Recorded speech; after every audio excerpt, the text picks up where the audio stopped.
Welcome back to Living in the Word. Today we are looking at Noah and the flood, and this is quite a large story, so we'll get straight into it. Genesis 6 verses 1 to 8. Now it came to pass, when men began to multiply on the face of the earth, and daughters were born to them, that the sons of God saw the daughters of men, that they were beautiful, and they took wives for themselves of all whom they chose. And the Lord said, My spirit shall not strive with man forever, for he is indeed flesh. Yet his days shall be 120 years.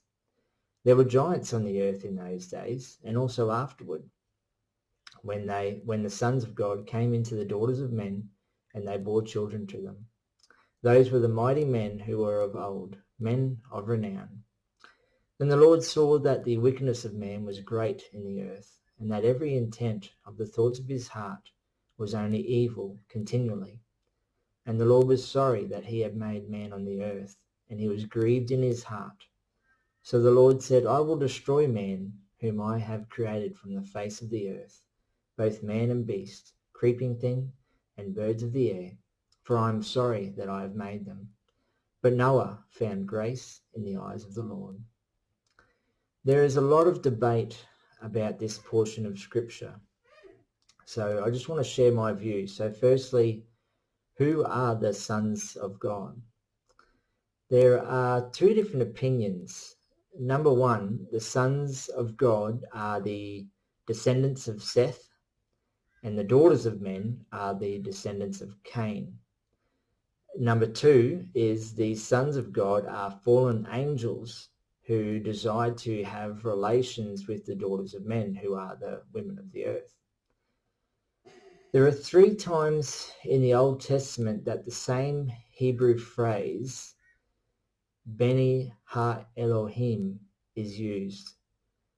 Each time it's used, it refers to angels. It's in Job 1 verses 6, 2 verses 1, and 38 verses 7. Now, there are also 2 times in the New Testament it refers to fallen angels. In 2 Peter 2 verses 4 to 10, it talks about God not sparing the angels who sinned, but saved Noah, clearly talking about the same time in history. In Jude 6 to 7, it also talks about the angels who did not stay in their domain, but gave themselves over to sexual immorality and desire for strange flesh. So there are more supporting scriptures to say that the sons of God in this passage are actually fallen angels. Now, who are the Nephilim, or giants of the land? There are 2 opinions here as well. Number one, the Nephilim came from the angels and women having relations. Number 2, the Nephilim were some mighty men, heroes or giants completely unrelated to the fallen angels.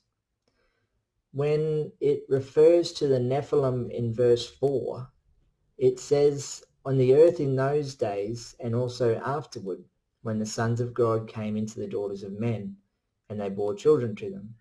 So here, the Bible is saying that the Nephilim were on the earth before the angels fell, and afterwards as well, clearly meaning that they are not the children born to the fallen angels. They are more likely described in the next sentence, the mighty men who were of old, men of renown. These mighty men were known throughout the land in the time of Moses, which is why Moses didn't need to give great detail about who they are. Now, there is a book called the Book of Enoch, and this lists a very long genealogy of angels, finishing with Lucifer, in order to blame sin on these fallen angels rather than humankind. But sin came into the world through human choices. 1 Timothy 1 verse 4 says not to devote yourself to myths and endless genealogies. These things promote controversies rather than advance God's work. Like I've said in previous videos, some things will remain a mystery until we leave this earth, then all will be revealed. Genesis 6 verses 9 to 12. This is the genealogy of Noah. Noah was a just man, perfect in his generations. Noah walked with God, and Noah begot 3 sons, Shem, Ham, and Japheth. The earth also was corrupt before God, and the earth was filled with violence. So God looked upon the earth, and indeed it was corrupt, for all flesh had corrupted their way on the earth. Now, here we read that Noah walked with God. That doesn't mean that he was sinless, but it means he had a personal relationship with God. Genesis 6 verses 13 to 22. And God said to Noah, "The end of all flesh has come before me, for the earth is filled with violence through them. And behold, I will destroy them with the earth. Make yourself an ark of gopher wood. Make rooms in the ark, and cover it inside and outside with pitch. And this is how you shall make it. The length of the ark shall be 300 cubits, its width 50 cubits, and its height 30 cubits. You shall make a window for the ark, and you shall finish it to a cubit from above, and set the door of the ark in its side. You shall make it with lower, second, and third decks. And behold, I myself am bringing flood waters on the earth, to destroy from under heaven all flesh in which is the breath of life. Everything that is on the earth shall die. But I will establish my covenant with you, and you shall go into the ark, you, your sons, your wife, and your sons' wives with you. And of every living thing of all flesh you shall bring 2 of every sort into the ark, to keep them alive with you. They shall be male and female. Of the birds after their kind, of animals after their kind, and of every creeping thing of the earth after its kind. 2 of every kind will come to you, and to you to keep them alive.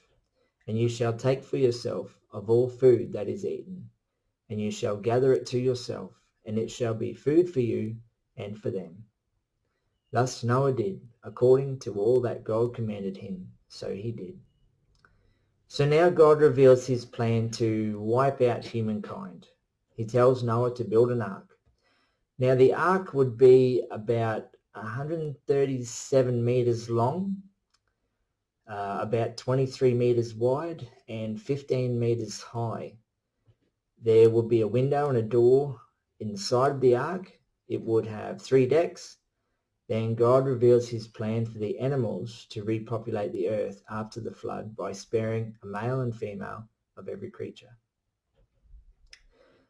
Genesis 7 verses 1 to 16.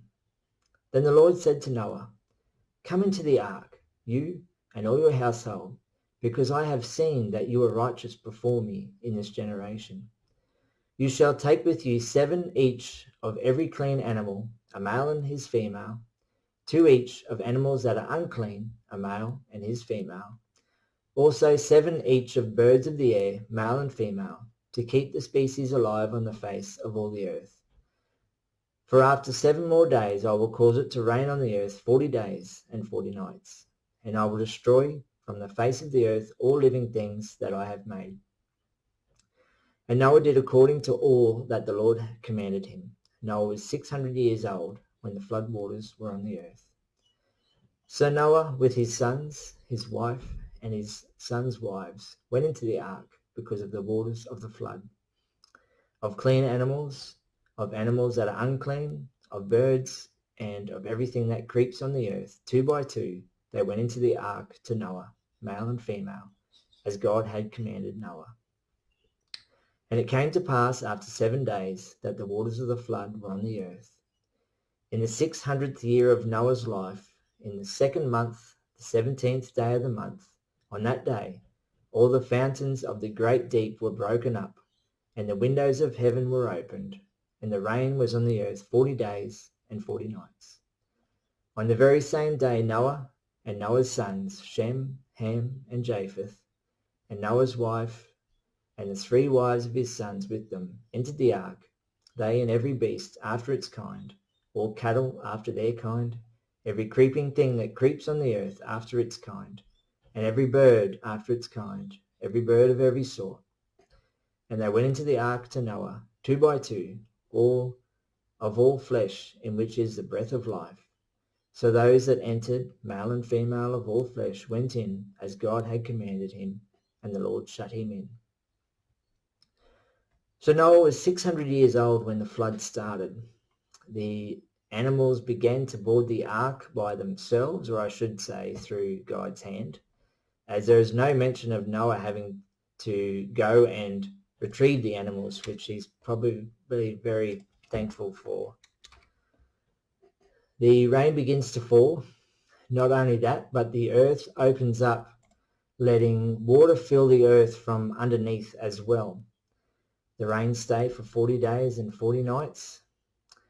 And I just want to make a special mention about the door to the ark. God had to shut them in. That's exactly what the Bible says. That door must have been massive. Genesis 7, verses 17 to 24.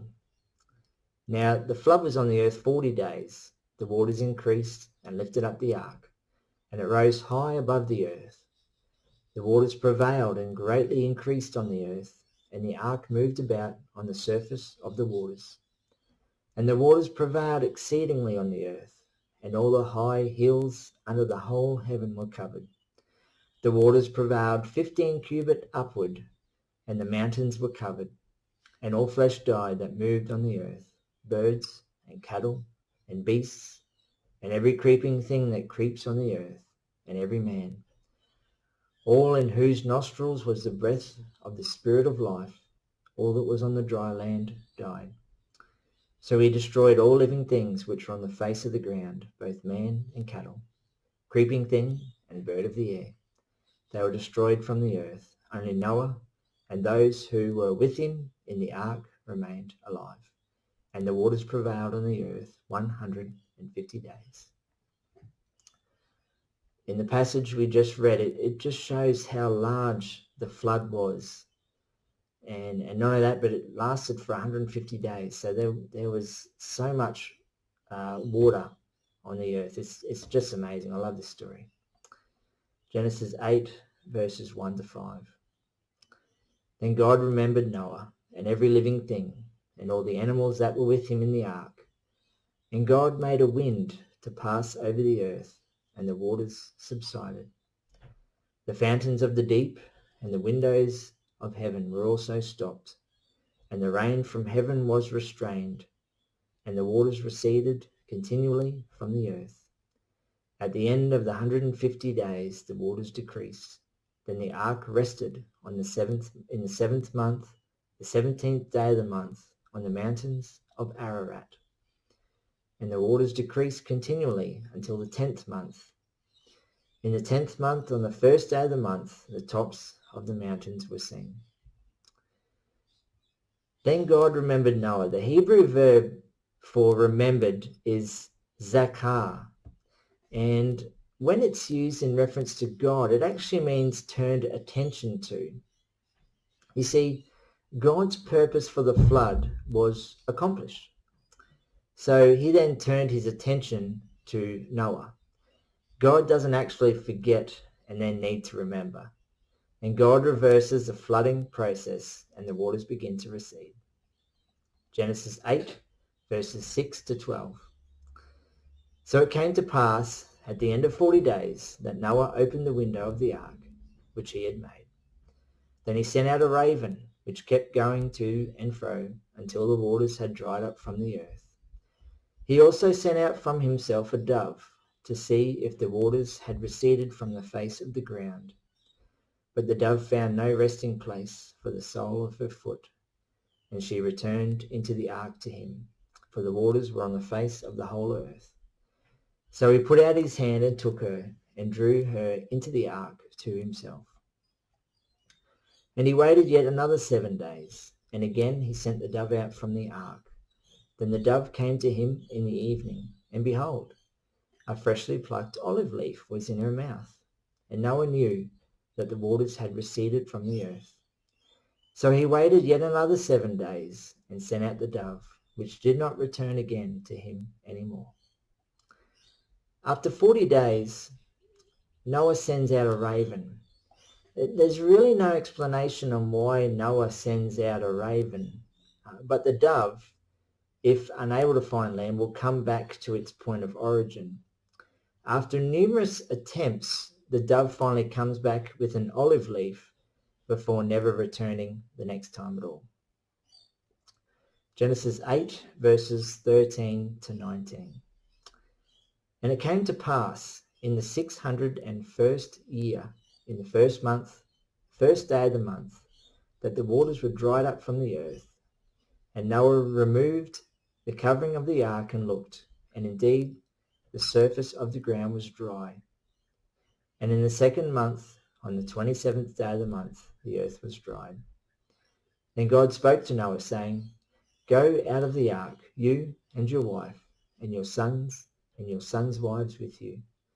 Bring out with you every living thing of all flesh that is with you, birds and cattle, and every creeping thing that creeps on the earth, so that they may abound on the earth, and be fruitful and multiply on the earth. So Noah went out, and his sons, and his wife, and his sons' wives with him, every animal, every creeping thing, every bird, and whatever creeps on the earth, according to their families, went out of the ark. So in Noah's 601st year, they disembarked the ark. It would have been a long time sitting in that ark for. Genesis 8 verses 20 to 22. Then Noah built an altar to the Lord, and took of every clean animal and of every clean bird, and offered burnt offerings on the altar. And the Lord smelled a soothing aroma. Then the Lord said in his heart, I will never again curse the ground for man's sake, although the imagination of man's heart is evil from his youth. Nor will I again destroy every living thing as I have done. While the earth remains, seed time and harvest, cold and heat, winter and summer, and day and night shall not cease. Noah builds an altar to the Lord, and then God makes a covenant, not just with Noah, but with all mankind and all living creatures on the earth, that he will never destroy every living thing again by flood. Genesis 9 verses 1 to 17. So God blessed Noah and his sons, and said to them, Be fruitful and multiply, and fill the earth. And the fear of you and the dread of you shall be on every beast of the earth, on every bird of the air, on all that move on the earth, and on all the fish of the sea. They are given into your hand. Every moving thing that lives shall be food for you. I have given you all things, even as the green herbs. But you shall not eat flesh with its life, that is, its blood. Surely for your lifeblood I will demand a reckoning. From the hand of every beast I will require it, and from the hand of man. From the hand of every man's brother I will require the life of man. Whoever sheds man's blood, by man his blood shall be shed. For in the image of God he made man. And as for you, be fruitful and multiply, bring forth abundantly in the earth, and multiply in it. Then God spoke to Noah and to his sons with him, saying, And as for me, behold, I establish my covenant with you, and with your descendants after you, and with every living creature that is with you, the birds, the cattle, and every beast of the earth with you, for all that go out of the ark, every beast of the earth. Thus I establish my covenant with you. Never again shall all flesh be cut off by the waters of the flood. Never again shall there be a flood to destroy the earth. And God said, This is the sign of the covenant which I make between me and you, and every living creature that is with you. For perpetual generations I set my rainbow in the cloud. And it shall be for the sign of the covenant between me and the earth. It shall be, when I bring a cloud over the earth, that the rainbow shall be seen in the cloud, and I will remember my covenant which is between me and you and every living creature of all flesh. The waters shall never again become a flood to destroy all flesh. The rainbow shall be in the cloud, and I will look on it to remember the everlasting covenant between God and every living creature of all flesh that is on the earth. And God said to Noah, This is a sign of the covenant which I have established between me and all flesh that is on the earth. This is the first time that God indicates that animals are for food as well, but they shall be drained of their blood before being eaten. God then gives his law of whoever sheds man's blood, by man his blood shall be shed. God then reveals that the sign of the covenant to not destroy life through a flood is a rainbow. This sign is the reminder of the binding promise God has with us. Well, thanks for watching and stay tuned for the next video. God bless.